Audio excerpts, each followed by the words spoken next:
Welcome વિદ્યાર્થી મિત્રો. સ્વાધ્યાયનો દાખલા નંબર પહેલો છે, ચેપ્ટર નંબર 3. તમને કીધું કે કારની એક સંગ્રાહક બેટરીનું ઈએમએફ છે એ 12 વોલ્ટ છે અને જો બેટરીનો આંતરિક અવરોધ 0.4 ઓહ્મ હોય તો બેટરીમાંથી કેટલો મહત્તમ પ્રવાહ ખેંચી શકાય. તમને અહીંયા બેટરીનું જે ઈએમએફ છે એ 12 વોલ્ટ આપી દીધું અને એનો આંતરિક અવરોધ આર છે એ 0.4 ઓહમ છે. તો કેટલો મહત્તમ પ્રવાહ ખેંચી શકાય? તો ઓહમનો નિયમ વી બરાબર આઈઆર. તો આઈ બરાબર શું થાય? વી બાય, એટલે કે અહીંયા વીની જગ્યાએ આપણે સિમ્બોલ શું લીધો? એપ્સિલોન અથવા તો ઈ કહી શકો. ના છેદમાં શું થાય? આર.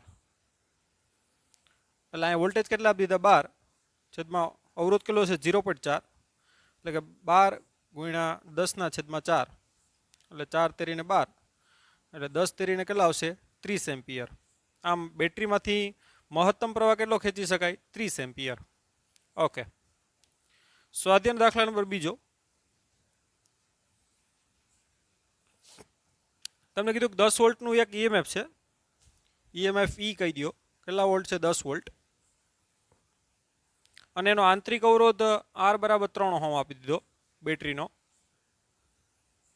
આ બેટરી છે ને એક અવરોધક તાર સાથે જોડવામાં આવે તો 0.5 એમ્પિયરનો પ્રવાહ વહે છે. એક અવરોધ સાથે ને જોડો આ બેટરી, આ એનો આંતરિક અવરોધ એની બાજુમાં જોડવામાં આવે આ રીતે, અને એક બાહ્ય અવરોધ સાથે આર સાથે જોડ્યું, આ એનો આંતરિક અવરોધ છે, આ એનો ઈએમએફ છે. તો પ્રવાહ કેટલો મળે છે અહીંયા? 0.5 એમ્પિયર. તો જ્યારે પરિપથ બંધ એટલે કે જોડેલો હોય ત્યારે બેટરીનો ટર્મિનલ વોલ્ટેજ કેટલો? એમ આ બે છેડા વચ્ચેનો વોલ્ટેજ, જે ટર્મિનલ વોલ્ટેજ આપણે થિયરીમાં મેળવેલ છે કે ટર્મિનલ વોલ્ટેજ વી બરાબર શું થાય? તો કે ઈ માઇનસ આઈઆર. બેટરીના ઈએમએફમાંથી આપણે આઈઆર જેટલી ઉર્જા બેટરીના આંતરિક અવરોધમાં શું થઈ જાય? વપરાઈ જાય. તો ટર્મિનલ વોલ્ટેજ એટલે કે બે છેડા વચ્ચેના વોલ્ટેજ કેટલા થાય? ઈ માઇનસ આઈઆર. ઈ એટલે ઈએમએફ કેટલું છે અહીંયા? 10 વોલ્ટ. માઇનસ આઈ એટલે આપી દીધું 0.5 અને આંતરિક અવરોધ કેટલો છે? 3. માટે 10 માઇનસ કેટલા આવશે? 1.5, એટલે કેટલો આવશે? 8.5 વોલ્ટ. આમ બેટરીનું ઈએમએફ છે એ 10 વોલ્ટ છે, પણ એનો ટર્મિનલ વોલ્ટેજ એટલે કે તમને વાપરવા મળતો વોલ્ટેજ છે એ કેટલો આવશે? 8.5 વોલ્ટ. એટલે 1.5 વોલ્ટ છે એ આંતરિક ઉર્જામાં ઉષ્મા સ્વરૂપે શું થઈ જશે? વેડફાઈ જશે. ઓકે. હવે નેક્સ્ટ દાખલો જોઈએ આપણે. સ્વાધ્યાયનો દાખલા નંબર 3 જો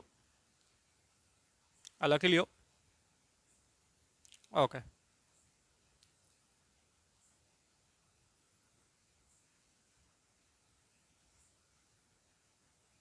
સ્વાધ્યાયનો દાખલા નંબર 3. રકમ બધા વાંચો. તમને કીધું કે 1 ઓહમ, 2 ઓહમ ને 3 ઓહમ, અને 3 અવરોધો છે એને આપણે શ્રેણીમાં જોડવાના છે. આ 1 ઓહમ, આ 2 ઓહમ અને આ 3 ઓહમ, એને શ્રેણીમાં જોડવાનું. એનું નામ આપી દો R1, R2 અને R3. એને શ્રેણીમાં આપણે જોડી દીધા. પછી આગળ શું કીધું? તો સંયોજનનો કુલ અવરોધ કેટલો? તો સ્વાધ્યાયના દાખલા નંબર 3 નો એ આપણે કીધું કે એનો પરિણામ અવરોધ આર બરાબર શ્રેણીમાં ખબર છે કે અવરોધનો શું થાય? સરવાળો, એટલે R1 પ્લસ R2 પ્લસ શું થાય? R3. સિમ્પલ છે. 1 પ્લસ 2 પ્લસ 3 એટલે કેટલો થાય? 6 ઓહમ. એટલે પરિણામ અવરોધ કેટલો થાય? 6 ઓહમ. પછી બી કીધું કે જો એને 12 વોલ્ટની એક ઈએમએફ ધરાવતી અને અવગણીય આંતરિક અવરોધ, એટલે આંતરિક અવરોધ આપણે એને અવગણવાનો છે, આ બેટરી સાથે એને જોડવામાં આવે તો દરેકમાં વોલ્ટેજનો તફાવત કેટલો? એમ કે ભાઈ આને આપણે 12 વોલ્ટની બેટરી સાથે જોડવામાં આવે આ રીતે, તો આમાં વોલ્ટેજ તમારા V1 હોય, આમાં વોલ્ટેજ V2 અને આમાં વોલ્ટેજ V3. તો દરેકમાં અવરોધમાં વોલ્ટેજ કેટલા? V1, V2 અને V3 તમને માગ્યા છે ક્વેશ્ચન નંબર બીમાં. આ વોલ્ટેજ V1 મેળવવો હોય તો આમાંથી પસાર થતો પ્રવાહ મેળવવો પડે, અને શ્રેણીમાં પ્રવાહ તમને ખબર સરખો હોય. તો પહેલાં તો આપણે પ્રવાહ મેળવી લઈએ. પ્રવાહ I બરાબર શું થાય? V/R. અહીંયા V એટલે કેટલા વોલ્ટ છે? 12 વોલ્ટ. અને પરિણામ અવરોધ આપણે મેળવી ચૂક્યા છે ઓલરેડી 6. એટલે દરેક અવરોધમાંથી પસાર થતો પ્રવાહ કેટલો છે? 2 એમ્પિયર. માટે આ તમારે V1 મેળવવો હોય તો V1 બરાબર શું થાય? IR1. એટલે કે 2 ગુણ્યા R1 એટલે કેટલા છે? 1 છે. એટલે R1 ની વચ્ચે વોલ્ટેજ કેટલા હશે? 2 વોલ્ટ. V2 એટલે IR2, એટલે કે R2 ની વચ્ચે વોલ્ટેજ જે R2 કેટલા છે આપણી પાસે 2, એટલે 2 દુના કેટલા 4 વોલ્ટ, અને V3 બરાબર શું થાય IR3, એટલે કે 2 ગુણ્યા R3 કેટલા છે 3, એટલે 3 દુને 6 વોલ્ટ. તો આ રીતે ટોટલ જો વોલ્ટેજ ગણો તો 2 ને 4 6, 6 ને 6 12, જે ટૂંકમાં ટોટલ 12 વોલ્ટ આવીએ. બરાબર. તો આ રીતે દરેક અવરોધમાં આપણે વોલ્ટેજનો તફાવત પણ આરામથી મેળવી શકીએ. તો આ થઈ ગયો સ્વાધ્યાયનો દાખલા નંબર 3 નો ક્વેશ્ચન નંબર A અને B. હવે સ્વાધ્યાયનો દાખલા નંબર 4 જોઈએ.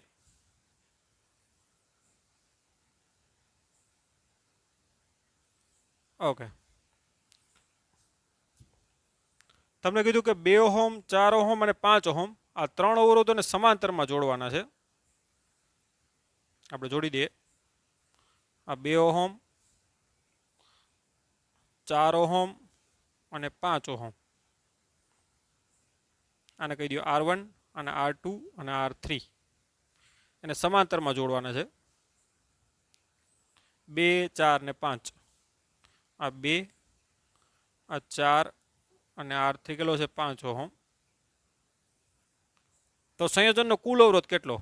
તો આપણે ખ્યાલ છે સમાંતરમાં અવરોધ કઈ રીતે ગણીએ, તો કે સમાંતરમાં પરિણામ અવરોધ 1/R બરાબર શું થાય 1/R1 plus 1/R2 plus 1/R3, એટલે કિંમત મૂકો, એટલે કે 1/2 પ્લસ 1/4 પ્લસ 1/5, એટલે લસા કેટલો આવશે 20 નો લસા લઈ લ્યો. તો અહીંયા કેટલા વડે ગુણો આપણે 10 વડે, એટલે 10/20 વત્તા અહીંયા કેટલા 5 વડે, એટલે 5/20, અને અહીંયા કેટલા વડે ગુણો 4 વડે ગુણો, એટલે 4/20, એટલે 5 ને 4 9 ને કેટલા થાય 19/20. આ 1/R આવશે, માટે R બરાબર કેટલો આવશે, તો R બરાબર થશે 20/19, એટલે 20/19 કરો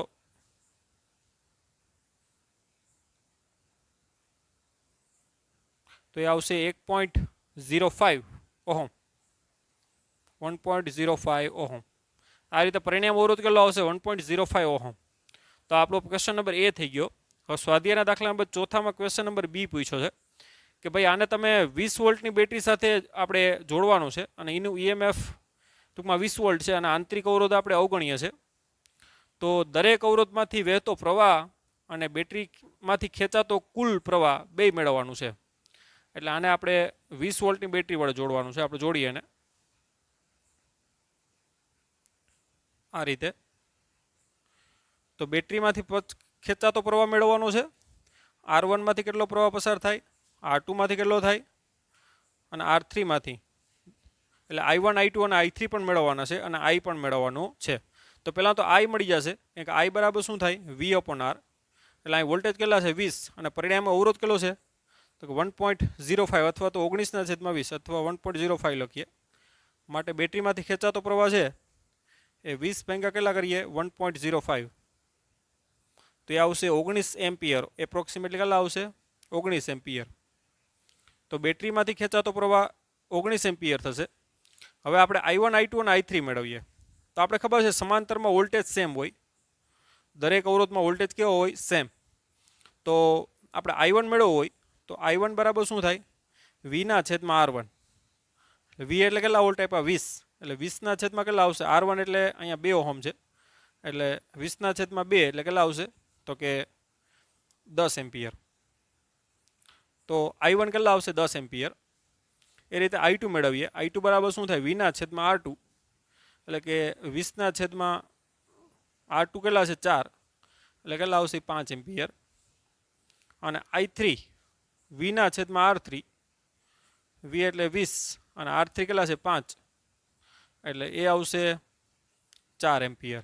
તો તમે અહીં જોઈ શકો 10 ને 5 15, 15 ને 4 19, તો ટૂંકમાં 19 એમ્પિયર અહીંથી પ્રવાહ પસાર થાય. એના 10, 5 અને 4માં શું પડે ભાગ પડે છે. જેનો અવરોધ ઓછો છે એમાં પ્રવાહ વધારે છે, જેમાં અવરોધ વધારે છે એમાં પ્રવાહ કેવો છે ઓછો. કેમ કે પ્રવાહ એવા માર્ગે વહેવાનું પસંદ કરે જ્યાં અવરોધ કેવો હોય ઓછો હોય.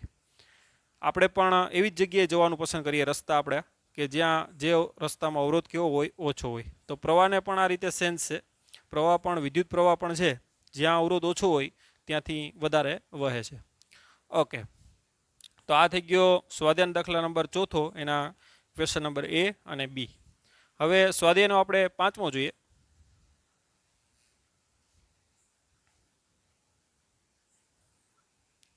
સ્વાધ્યાય દાખલા નંબર 5. રકમ આપેલી છે ગરમ કરવા માટે વપરાતા એક તાર છે હીટિંગ વાયર, જેનો ઓરડાના તાપમાન એટલે કે 27 સેલ્સિયસ છે. ઓરડાના તાપમાન એટલે T1 કહી દો 27 સેલ્સિયસ. ત્યારે એનો અવરોધ R1 કેટલો છે? તો કે 100 ઓહમ છે. અને જ્યારે દ્રવ્યની અવરોધકતાનો તાપમાન ગુણાંક છે એટલે કે આલ્ફા તમને આપી દીધો એ 1.7 મલ્ટીપ્લાય 10⁻⁴ સેલ્સિયસ ઇન્વર્સમાં આપેલ છે, ધ્યાન આપજો. જો તારનો અવરોધ ટૂંકમાં ગરમ કરી અને 100 ને ટૂંકમાં R2 બરાબર 117 થઈ જાય, 100માંથી કેટલો થઈ જાય 117 ઓહમ, તો તાપમાન કેટલું કર્યું હશે? કેમ કે આપણે ખબર છે તાપમાન સાથે અવરોધ બદલાય અને એનો સંબંધ પણ આપણે ખબર છે કે T2 તાપમાન અવરોધ R2 બરાબર શું થાય? T1 તાપમાન અવરોધ R1 કૌંસમાં 1 પ્લસ આલ્ફા, T2 માઇનસ શું આવશે? T1. ઓકે, બસ આમાં કિંમત જ મૂકવાની છે એટલે આરામથી આપણે T2 મળશે. R2 કેટલો છે? 117 બરાબર અહીંયા 100 કૌંસમાં 1 પ્લસ આલ્ફા એટલે 1.7 મલ્ટીપ્લાય 10⁻⁴. T2 આપણે મેળવવાના છે. T1 કેટલા છે? 27. હવે ધ્યાન આપજો, આ સેલ્સિયસમાં છે એટલે આપણે કેમાં આવશે? સેલ્સિયસમાં જ છે. બાકી જો આ કેલ્વિનમાં આપેલું હોય આલ્ફા, તો અહીંયા પણ તાપમાન કેલ્વિનમાં લેવું પડે. એટલે 117ના છેદમાં 100 આવશે એટલે 1 પોઈન્ટ કેટલા થાય? 17 બરાબર 1 પ્લસ 1.7 ઇન્ટુ 10⁻⁴ T2 માઇનસ 27 એટલે 1 આ બાજુ આવશે એટલે કેટલા આવશે? 0.17 બરાબર 1.7 ઇન્ટુ 10⁻⁴ T2 માઇનસ 27. ઓકે, હવે 0.17 ભાગ્યા 1.7 કરીએ તો એ આવશે 0.1 અને એના ગુણ્યા કેટલા કરીએ આપણે? 10⁻⁴. નીચે આવશે, ઉપર આવો તો કેટલી થઈ? પ્લસ એટલે ગુણ્યા આપણે 10,000 ગુણો એટલે 1000 આવશે બરાબર. બરાબર T2 માઇનસ કેટલા આવશે? 27 એટલે T2 બરાબર કેટલા આવશે? આ બાજુ 27 આવે તો પ્લસ થાય એટલે કેટલા થઈ? 1027 સેલ્સિયસ. તો આવી રીતે જ્યારે આ દ્રવ્ય છે એનો અવરોધ R2 117 ઓહમ થાય ત્યારે એનું તાપમાન કેટલું થઈ ગયું હશે? 1027 સેલ્સિયસ. ઓકે, તો આ થઈ ગયો સ્વાધ્યાય દાખલા નંબર 5મો. હવે સ્વાધ્યાય દાખલા નંબર 6 જુઓ.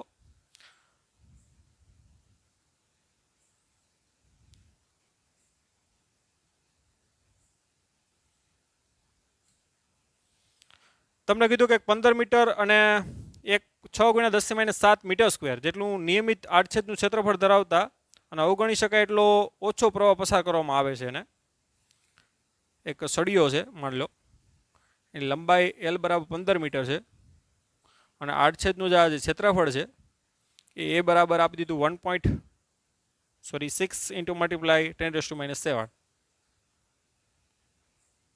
Metre square. અને તેનો જે અવરોધ છે R બરાબર એ કેટલો છે? 5 ઓહમ છે, માપવામાં આવે છે આ રીતે. તો પ્રયોગ કરવામાં જે તાપમાને તારનો આપણે દ્રવ્યનો શું મેળવવાનો છે? અવરોધકતા મેળવવાની છે. અવરોધ આપી દીધો, આડછેદ આપી દીધું અને લંબાઈ આપી દીધી. આપણે ખબર છે કે વાહકતાનો અવરોધ R બરાબર શું રખાય? રોયલના છેદમાં A. જો રો એટલે દ્રવ્યની અવરોધકતા છે, L એટલે તારની લંબાઈ આપી દીધી અહીંયા, અને A એટલે આડછેદનું ક્ષેત્રફળ પણ અહીંયા આપી દીધું. માત્ર તમારો રો છે એને કરતા કરવાનો છે. બરાબર શું થાય? RA ના છેદમાં L. એટલે R આપી દીધો 5, A એટલે 6 × 10⁻⁷ અને L એટલે કેટલું આપ્યું? 15. એટલે 5 તેરીને 15, 3 દૂને 6 એટલે દ્રવ્યની અવરોધકતા છે કેટલી આવશે? 2 × 10⁻⁷. એનો એકમ ખ્યાલ છે ઓહમ ઇન્ટુ મીટર. આ રીતે દ્રવ્યની અવરોધકતા આરામથી આપણે મેળવી શકીએ. આ 1 માર્કનું MCQ ટાઈપના ક્વેશ્ચનો છે આ બધા. સ્વાધ્યાય દાખલા નંબર 5 છે 2 માર્કનો કહી શકો. 6 છે 1 માર્કની MCQમાં પૂછાઈ શકે. હવે સ્વાધ્યાય દાખલા નંબર 7મો જુઓ.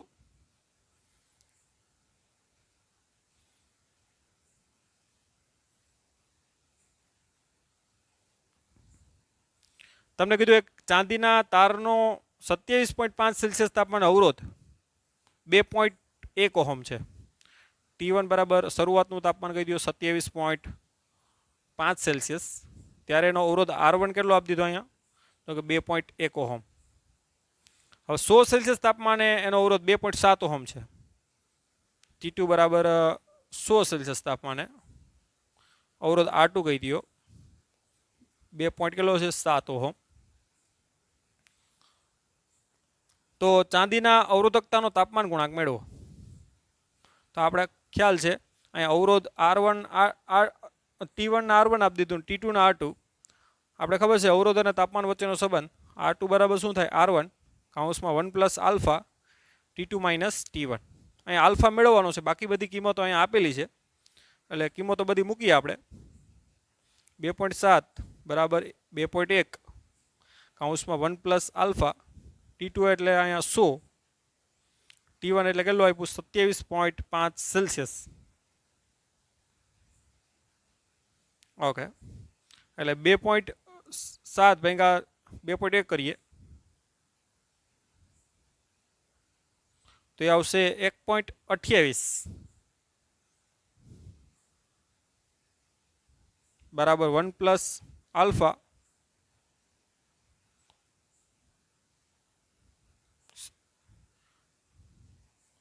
આલ્ફા 100 માઇનસ 27.5 કરીએ આપણે.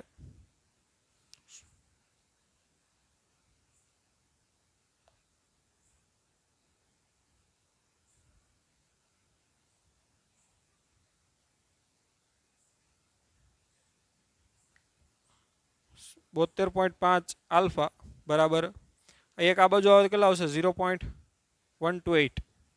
તો આલ્ફા બરાબર 0.128 ડિવાઈડ બાય કેટલા આવશે 72.5. તો 0.128 ડિવાઈડ બાય 72.5 તો એ આવશે 1.76 ગુણ્યા 10 ની માઇનસ કેટલી આવશે 3. એનો એકમ સાથે સેલ્સિયસ ઇન્વર્સ, કેમ કે તાપમાન આપણે કેમાં છે સેલ્સિયસમાં છે. તો આ રીતે આરામથી આપણે આલ્ફા મેળવી શકીએ દ્રવ્યનો. ઓકે, તો આ થઈ ગયો સ્વાધ્યાય દાખલા નંબર 7મો. હવે સ્વાધ્યાય દાખલા નંબર 8મો જોઈએ. આ લખી લ્યો. ઓકે,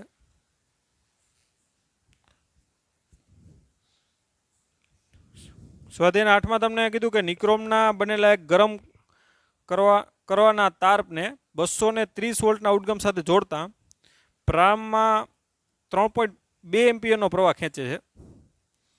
220 વોલ્ટ સાથે જોડ્યું છે નિક્રોમના તારને. તો પ્રારંભમાં I1 બરાબર કેટલો પ્રવાહ ખેંચે તો કે 3.2 એમ્પિયર. પછી એનો ગરમ કરતા અવરોધ શું થાય વધે, કેમ કે પહેલાં ઠંડુ હોય એટલે પ્રવાહ વધારે ખેંચે. પછી એ જેવું ગરમ થાય એટલે અવરોધ વધી જાય, અને અવરોધ વધી જાય પછી પ્રવાહ ઘટી જાય, કેમ કે અવરોધ વધે એટલે પ્રવાહ ઘટે. કેટલો થઈ જાય 2.8 એમ્પિયર થઈ જાય. અને ઓરડાનું તાપમાન જે છે તમને એ 27 સેલ્સિયસ આપી દીધું. અહીંયા T1 તાપમાન ઓરડાનું કેટલું આપ્યું હતું 27 સેલ્સિયસ. અને તારનું જે સ્થાયી તાપમાન આપણે છે એ કેટલું હશે એમ ટૂંકમાં જ્યારે પ્રવાહ સ્થાયી થઈ જાય ત્યારે તાપમાન પણ એનું સ્થાયી થઈ જાય T2 આપણે મેળવવાનું છે. અને અહીંયા જે નિક્રોમ છે એ ધાતુનો મિશ્ર ધાતુ છે, આપણે ખ્યાલ છે. એનો આલ્ફા છે એ કેટલો આપી દીધો 1.7 × 10⁻⁴ સેલ્સિયસ ઇન્વર્સ. ઓકે, તો અહીંયા ખાસ ધ્યાન આપજો કે શરૂઆતમાં નિક્રોમનો જે તાર છે ઠંડો હોય એટલે ત્યારે એનું જે અવરોધ છે R1 હોય, ત્યારે પ્રવાહ પણ આપી દીધો આપણે I1. માટે R1 તમારે મેળવવું હોય તો R1 બરાબર શું થાય તો કે V/I1, કેમ કે V બરાબર IR તો R બરાબર શું થાય V/I1. એટલે 230 I1 શરૂઆતમાં આપી દીધો 3.2 એટલે 230 ભેગા કેટલા કરીએ આપણે 3.2 તો આવશે 71.875. એટલે શરૂઆતમાં T1 તાપમાન એટલે કે 27 સેલ્સિયસ તાપમાને એનો અવરોધ કેટલો હશે 71.875. હવે તાર છે એમાં વિદ્યુત પ્રવાહ પસાર થાય એટલે ગરમ થાય એટલે અવરોધ છે એનો વધશે, અને અવરોધ વધશે એટલે પ્રવાહ ઘટી જાય, અને સ્થાયી પ્રવાહ કેટલો થઈ જાય 2.8 એમ્પિયર. તો અવરોધ કેટલો થઈ જાય તો કે અવરોધ મેળવવો હોય તો V અપોન શું થાય I2, એટલે કે 230 I2 એટલે કેટલા આપી દીધા 2.8 એટલે 230 ભાંગા કેટલા આવશે 2.8 એટલે 82 પોઈન્ટ આવશે 143 પોઈન્ટ પછી આપણે 3 આંકડા રાખીએ ઓકે તો R2 મળી ગયો. હવે T2 આપણે આરામથી મળશે કારણ કે આપણે ખ્યાલ છે કે R2 બરાબર શું થાય R1 1 plus alpha T2 minus શું આવશે T1. R2 અહીંયા આપી દીધો આપણે 82.143 બરાબર R1 71.875 કૌંસમાં 1 પ્લસ આલ્ફા આલ્ફા આપી દીધો આપણે આલ્ફાની કિંમત મૂકી દઈએ 1.7 ગુણ્યા 10⁻⁴ કૌંસમાં T2 મેળવવાનું છે T1 આપણે આપી દીધું 27 ઓકે હવે 82.143 ભાંગા કેટલા કરીએ આપણે 71.875 તમારે પણ જોડે જોડે કરવાનું છે કેલ્સીની યોગ્ય પ્રેક્ટિસ પડે એટલે આવશે 1.143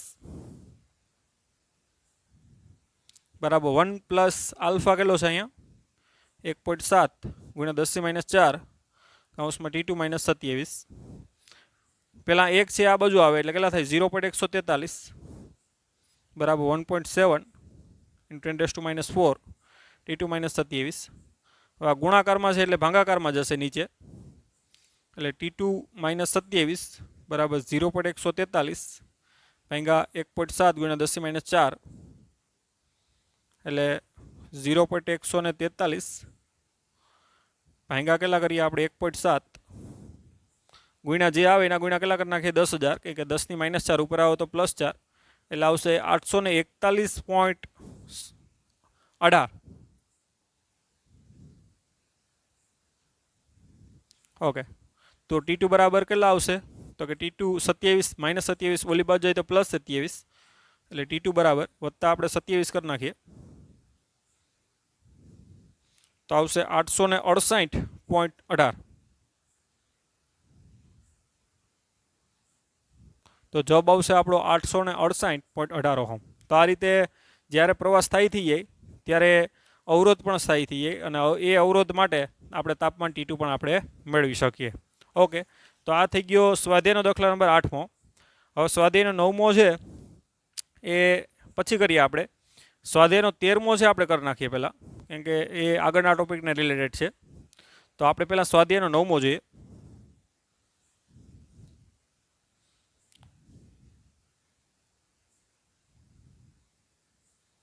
ઓકે તો સોરી સ્વાધ્યાયનો 13મો જોઈએ 9મો નહીં 9મો પછી જોવાનો 13મો. તમને કીધું કે ઉદાહરણ નંબર 3.1માં કોપરનો સુવાહકમાં મુક્ત ઇલેક્ટ્રોનની અંદાજિત સંખ્યા ઘનતા છે સ્મોલ એન આપી દીધી સંખ્યા ઘનતા એ 8.5 × 10⁻28 આપી metre cube minus metre cube. Okay ઉદાહરણ નંબર 3.1ની કંઈ જરૂર નથી પડતી બધી વસ્તુ આપેલી જ છે આમાં. તમને કીધું કે ઇલેક્ટ્રોનને 3 મીટર લાંબા તારને એક છેડેથી બીજા છેડે આપણે ડીપ થતાં કેટલો સમય લાગે એમ. આ કોપરનો તાર છે એ લંબાઈ કેટલી છે એની 3 મીટર. ઇલેક્ટ્રોન અહીંયાથી અહીંયા પહોંચવા માટે કેટલો સમય લાગશે એમ. અને આ જે તાર છે એના આડછેદનું ક્ષેત્રફળ આપી દીધું આપણે એ બરાબર 2 × 10⁻⁶ મીટર સ્ક્વેર અને એમાંથી પસાર થતો પ્રવાહ પણ આપી દીધો I બરાબર 3 એમ્પિયર. ઓકે તો આપણે સમય મેળવવાનો છે કે ઇલેક્ટ્રોન અહીંયાથી અહીંયા પહોંચવો હોય તો કેટલો સમય લાગે. આપણે ખબર છે કે વિદ્યુત પ્રવાહ ઘનતા જે બરાબર આપણે ખ્યાલ છે શું થાય NeVd જે Vd એટલે ડ્રિફ્ટ વેગ છે અને Vd એટલે આપણે ખબર છે L upon શું થાય T કે જે વેગ બરાબર શું થાય સ્થાનાંતર L જેટલું કરે છે એના માટે લાગતો સમય આપણે T મેળવવાનો છે માટે T બરાબર ઓકે તો T બરાબર શું આવશે T ને કરતા કરીએ આપણે NeL ના છેદમાં શું આવશે J. ઓકે હવે જેની કિંમત મૂકી દઈએ J એટલે વિદ્યુત પ્રવાહ ઘનતા J બરાબર શું થાય I upon A છેદનું છેદ ક્યાં હોય અંશમાં તો સમય T બરાબર શું થાય NeL A upon I કિંમત મૂકીએ આપણે n એટલે સંખ્યા ઘનતા આપી દીધી 8.5 × 10⁻28 ઇલેક્ટ્રોનનો વિદ્યુતભાર 1.6 ગુણ્યા 10 - 19, L એટલે 3 અને A એટલે આપી દીધું આપણે 2 ગુણ્યા 10 - 6 છેદમાં I એટલે કેટલો આપ્યો 3. ઓકે, કેલ્સીથી આપણે કરીએ 8.5 into 1.6 into 3 into 2, okay, divide by 3, તો એ આવશે T બરાબર 27.2 ગુણ્યા 10 ની કેટલી આવશે 28 અને આગળની થાય -19 ને -6 25, -25 એટલે કેટલી આવશે 3, 10 ની 3 એટલે ઓકે 10 ની 3 એટલે 1000 કરી નાખીએ એટલે ટૂંકમાં 2.72 ગુણ્યા 10 ની કેટલી આવશે તો કે 4 સેકન્ડ અને એ સેકન્ડને આપણે કલાકમાં ફેરવવું હોય તો ભાગ્યા 3600 કરી નાખીએ તો એ આવશે 7.55 કલાક. ઓકે, જ્યારે ઉદાહરણના દાખલા ચાલતા ત્યારે પણ વાતચીત થઈ હતી આપણે કે ભાઈ એને વધારે સમય લાગે કેમ કે ડ્રિફ્ટ વેગ છે એ કેવો હોય 10 - 4 થી 10 - 5 ઘાતના ક્રમનો હોય એટલે ડ્રિફ્ટ વેગ છે ઓછો હોય. વાહકતારમાં ઘણા બધા ઇલેક્ટ્રોન હોય એટલે પ્રવાહ છે તત્કાલીન રચાય એટલે ચાપ પાડીએ એ ભેગો આપણે પંખો કે ટ્યુબલાઇટ કે જે તે વસ્તુ થાય. પણ ઇલેક્ટ્રોનને એક છેડાથી બીજા છેડા જો 3 મીટરનું અંતર કાપતા કેટલો સમય વહી જાય 7.55 સોરી અહીંયા ઓવર આવશે કે આપણે સેકન્ડને કેમાં ફેરવા ઓવરમાં. ઓકે, તો કેટલો લાગશે 7.55 કલાક લાગશે. તો આ રીતે આપણે એ વસ્તુને અંદાજ આપણે મેળવી શકીએ. તો આપણે સ્વાધ્યાયના આપણે 1 થી આજે ટૂંકમાં 8 જોયા, ત્યારબાદ સ્વાધ્યાયનો 13મો જોયો. તો આજના લેક્ચરમાં આપણે સ્વાધ્યાયના 1 થી 8 અને 13 રાખીએ. નેક્સ્ટ લેક્ચરમાં આપણે સ્વાધ્યાયનો દાખલા નંબર 9 થી આગળ વધશું. ત્યાં સુધી bye bye, take care, have a nice day.